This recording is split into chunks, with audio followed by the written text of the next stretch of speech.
Hello, hello. Welcome back to Peak Northwest, an outdoors and travel podcast by the Oregonian and Oregon Live, dedicated to the adventure and exploration of our beautiful Pacific Northwest. I'm Jamie Hale. And I'm Vicki Connor. Together, we take you to some of the most beautiful and interesting destinations in our region, discussing where to go, what to do, and places to see. And today we are back with our fourth installment of My Epic Adventure. In these episodes, we chat with colleagues and friends about some of the most wild trips and experiences in the region. That's right, Vicki. And today we are talking with our colleague, Tim Brown, who is one of our sports editors here at the Oregonian and Oregon Live. Tim, welcome and thanks for joining us. Thank you guys for having me. I'm excited to talk some snow sports. So, Tim, I hear that you have a pretty epic adventure about cat skiing.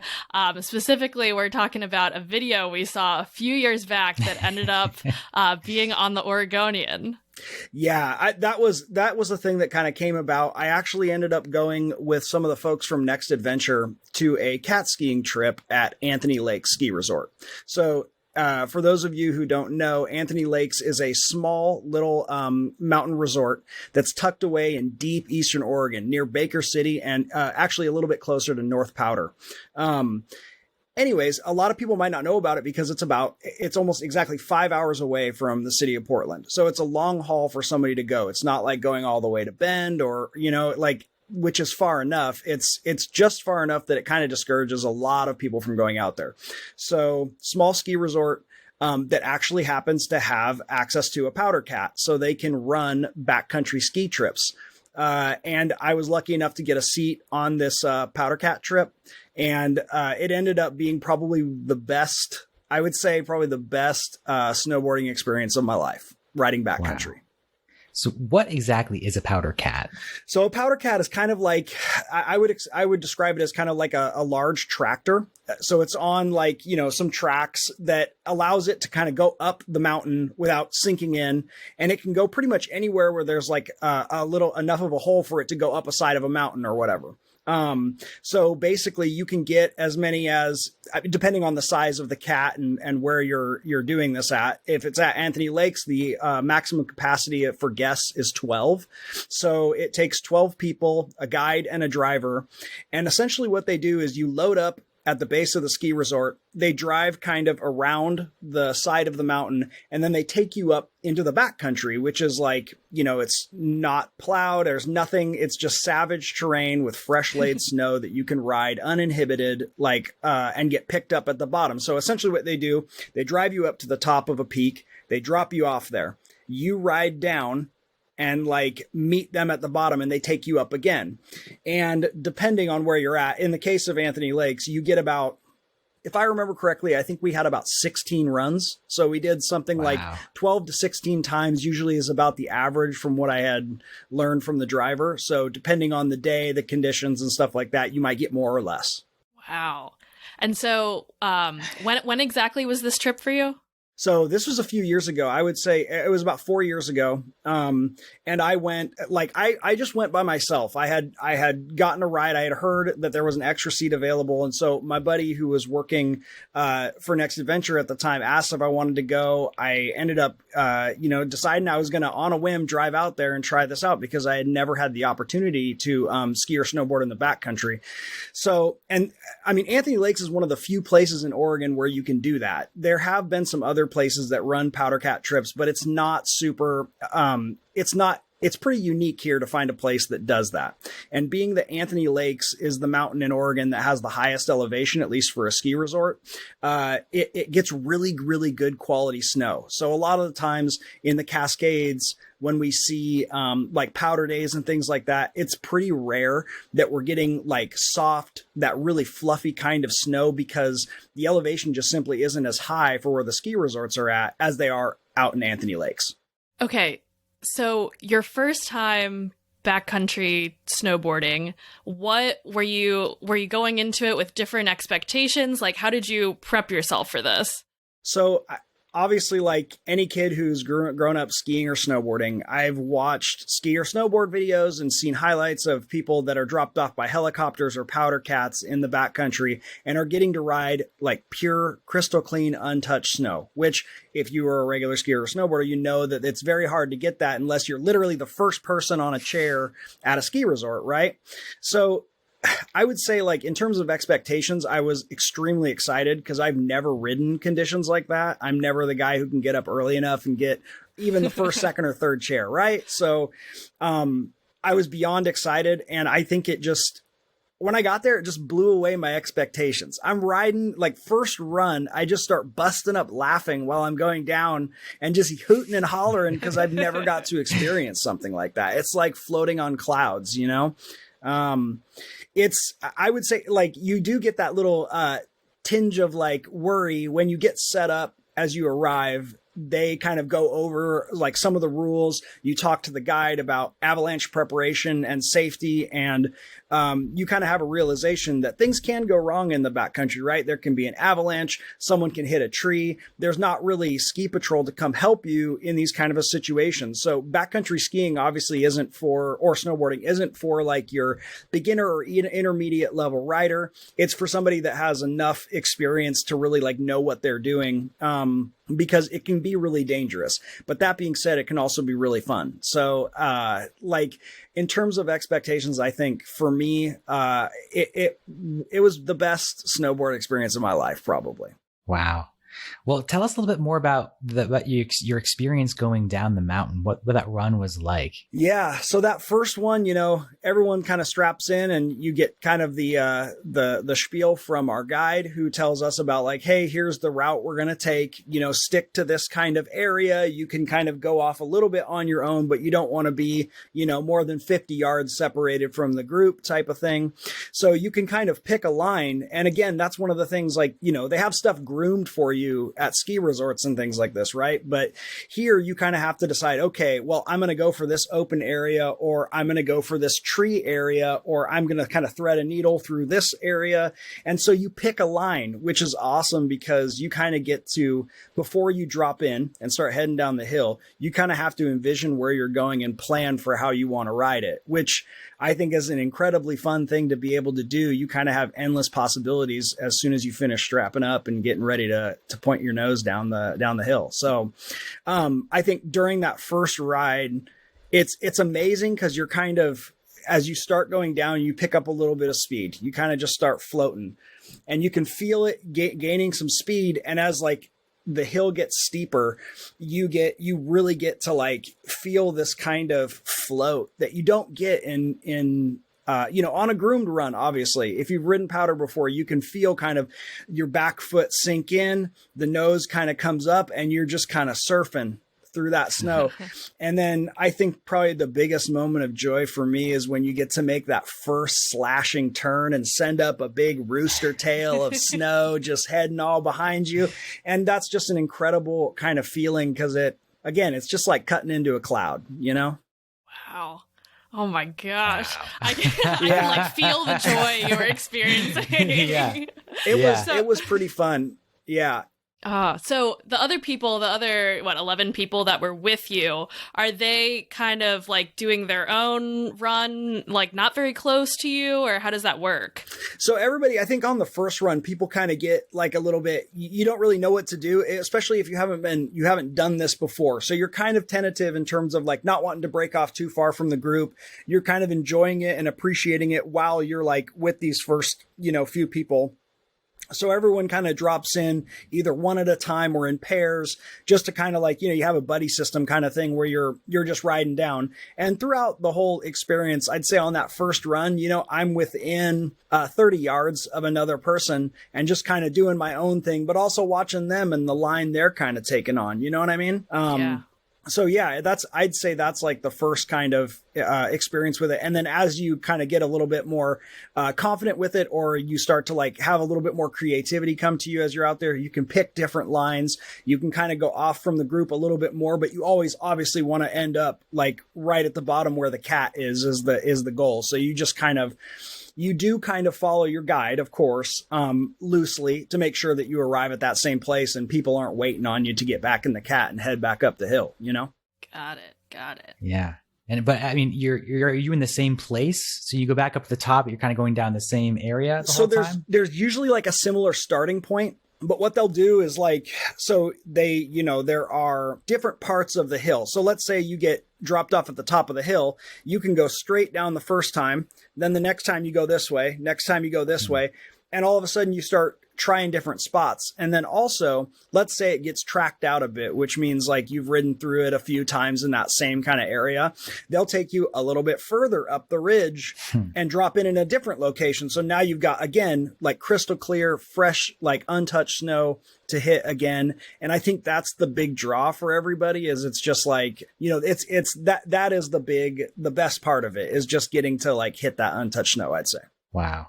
I imagine that there's an element of this too, where you're out in the backcountry, you're sort of more in the wilderness. So, you're away from maybe all the crowds of the ski resort of, sort of all the hubbub, the chairlifts, kind of immersed more into nature. I guess I'm wondering what that element of your experience was like as well. So that is like, for me, snowboarding is like deeply personal in that regard, because during the winter here in Oregon, it's obviously raining all the time. You don't get a lot of sunshine, and finding a way to get out and be in nature, fresh air, and like, using your muscles and like exercising, more or less by riding is kind of for me, that's kind of my release. That's what keeps me, sane during these like cold winter months.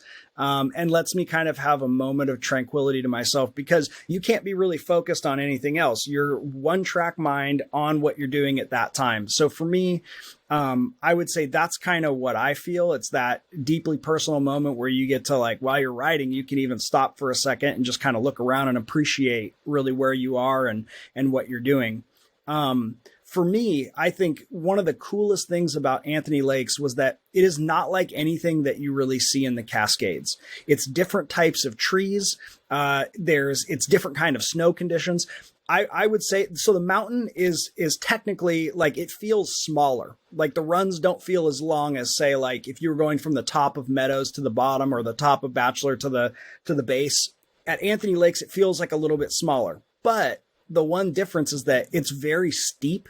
And there are tons of little peaks out there where, I mean, it's a lot steeper than what you will see in most Oregon ski resorts, because it's just a different mountain range, it's just a whole different kind of experience. And that for me was, I think, the most revealing part of that trip was like, hey, this isn't like what you've experienced before. This is a completely different, environment from what you're used to riding in the Cascades.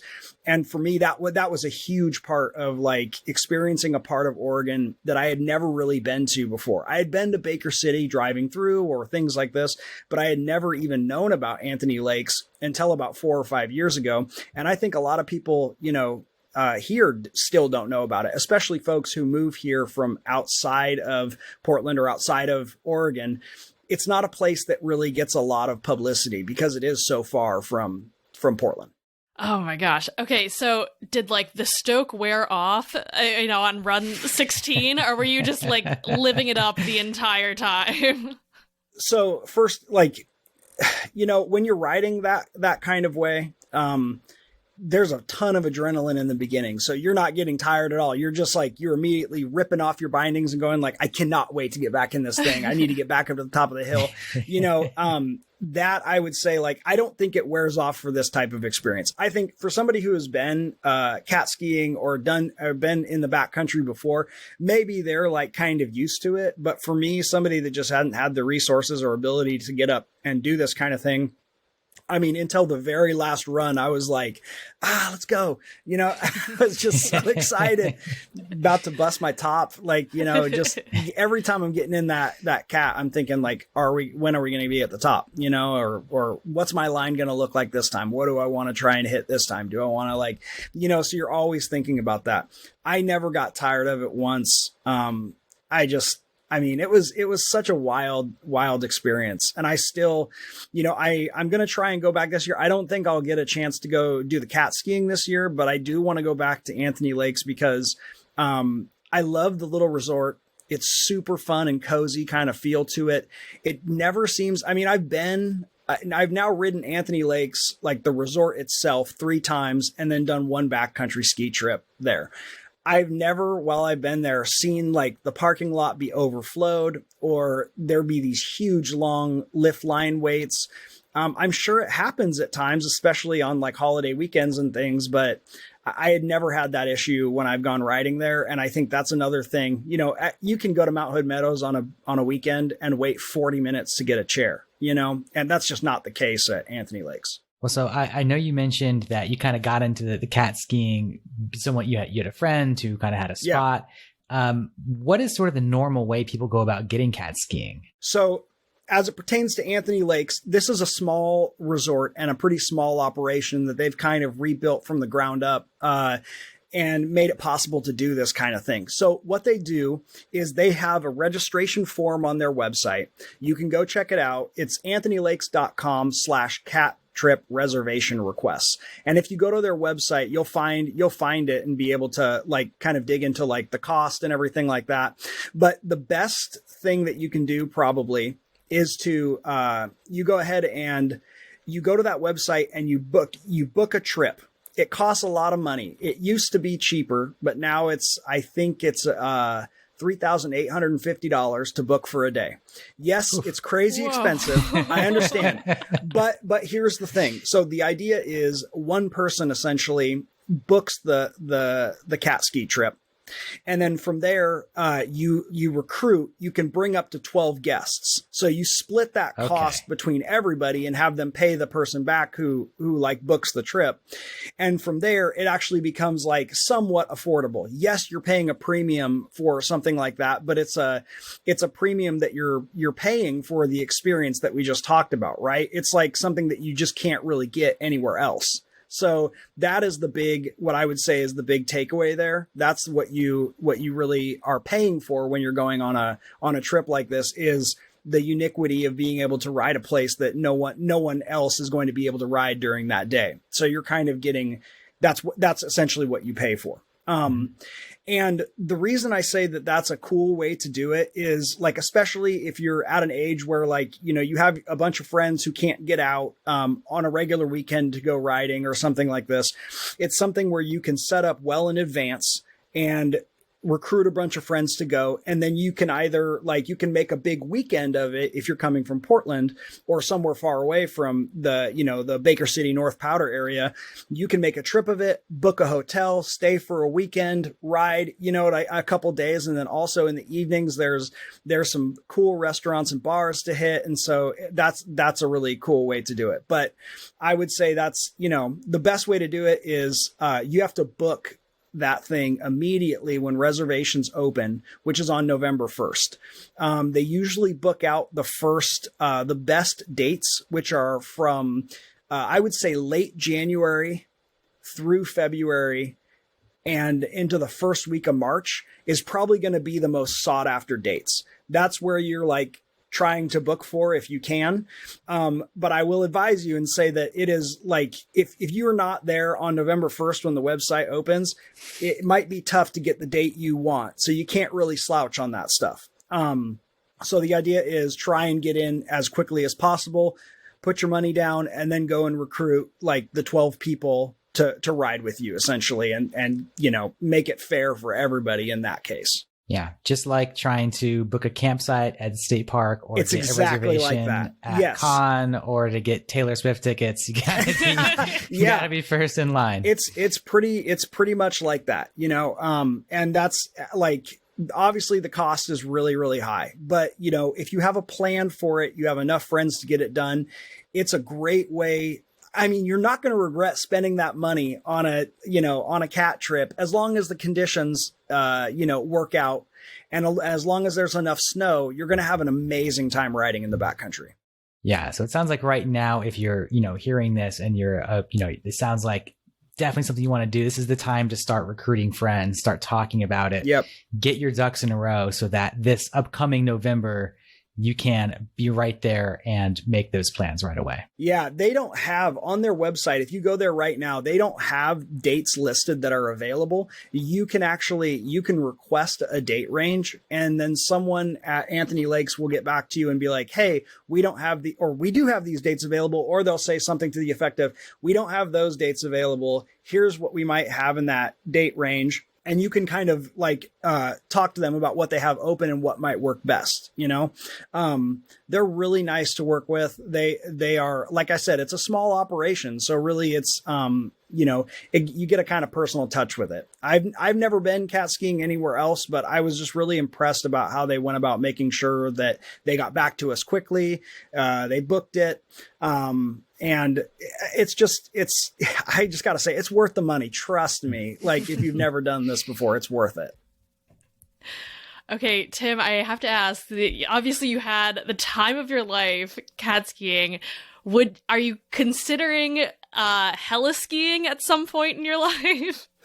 Man, I think my wife would kill me if I decided to try and do that. I mean, that's a dream, right? Like, I think as I grew up snowboarding as a kid, that was always like my grandest dream, is to go heli skiing, heli snowboarding, or cat skiing. I'm not super into helicopters. I think I would do it if I were presented with the opportunity, and like the price wasn't astronomical. I would consider it. But I prefer the whole cat thing. I think my goal now, I have 2 bucket list snowboard things I want to do. One, I want to go catboarding and do a powder cat trip at Baldface Lodge in British Columbia. That's like the number one place I want to go ride probably. And the second one is I really want to go do powder cat or some sort of trip like that in Japan. Those are the 2 bucket list things that are left for me right now on my snow sports bucket list. Wow. Gosh. That's great. I will say the other thing, I have been like, I learned when I was young, I learned how to ski first and then moved over to snowboarding. I've snowboarded my whole life, like since I was probably like 14 or 15 years old. And like one thing I think that this powder cat trip did for me is it gave me a huge amount of respect for people who ski in the backcountry, because you have to be incredibly skilled. Snowboarding gives you a little bit more float. The board is wider, so it's easier to kind of keep, up with the snow and do that. There were people who were just doing regular downhill skiing on while we were there, and that's impressive enough in itself. I was impressed by that. But then there was a dude who was doing, I don't know if you guys know what telemarking is, but it's basically like having wider cross-country skis. So your boots aren't like hooked to the base of it. Your heels come off of the skis and stuff. And I watched this dude do this, and like I could not believe how skilled he was doing. That was one of the most impressive things I've seen like riding, is the way this dude was able to ride, telemark skis down the hill with us in the backcountry and be as fast or faster than anybody who was on the trip was remarkable. So like I got to see some really cool stuff and meet a lot of people that I got a great amount of respect for, because that was super fun to watch. Oh my gosh. Well, I find it all very impressive, all of you going out there and doing that in the backcountry in general. Yeah. And last but not least, I did want to say, like, one of the coolest things about doing this trip isn't only being able to do the cat skiing and, experience the backcountry that way. Like I said, I had not experienced that part of Oregon. And the thing that was coolest to me is that we stayed in a very small town called North Powder, which is right off the freeway.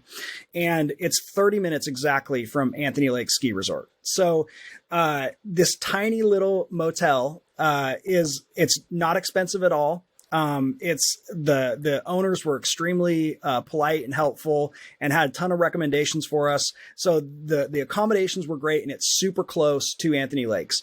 And then there was like a great bar there called the Powder Club, which, after you get done of a long day of riding, you can go have a few beers. It's a cool environment. They have an awesome pub, and like the back of it has a mirror and bar that's from like 1900. So carved out of, solid wood. It looks gorgeous. And And then we had an incredible meal. There's a place called the Haines Steakhouse, which is in an even smaller town called Haines, Oregon, just up the road from North Powder. And they have these just gigantic steaks you can get for cheap. And it's a fun, cool environment, very country. And I think that part of that like makes the trip as well. You're not just, it is about riding the backcountry, obviously, but I think anybody who goes out there and spends some time in North Powder and Haines and in Baker City is going to have an awesome time. You can really make a cool weekend out of a trip out of there. Well, since neither Jamie nor I ski or snowboard, we are completely living vicariously through you. Right. See, you guys just got to come. And if you ever go out there, if you have people who are riding in your crew or whatever, then you go hang out in Baker City or whatever and get some awesome food. You know, they have Barley Browns, the brewery there. They make that Pallet Jack IPA, which is fantastic. I mean, it's a really cool place to stay. Yeah, a cool part of the state, a cool adventure. Tim, so glad you went up there and had it and came back and could share it with all of us. So thank you so much for doing that. Thank you guys for having me today. Yeah, absolutely. Appreciate you guys having me. Thank you. Well, folks, I think that's going to wrap things up for us today. But until next time, you can watch our videos on the Oregonians YouTube channel and view all of our travel and outdoors coverage on OregonLive.com/travel, as well as HereIsOregon.com. Please leave us a rating or review if you enjoy the show, and if you want to support this podcast as well as our local journalism, please consider a subscription to Oregon Live. You can find details at OregonLive.com/pod support. Also, if you're a fan of the show and you're interested in potentially sponsoring it, you can get in touch with our marketing people at advertise@Oregonian.com.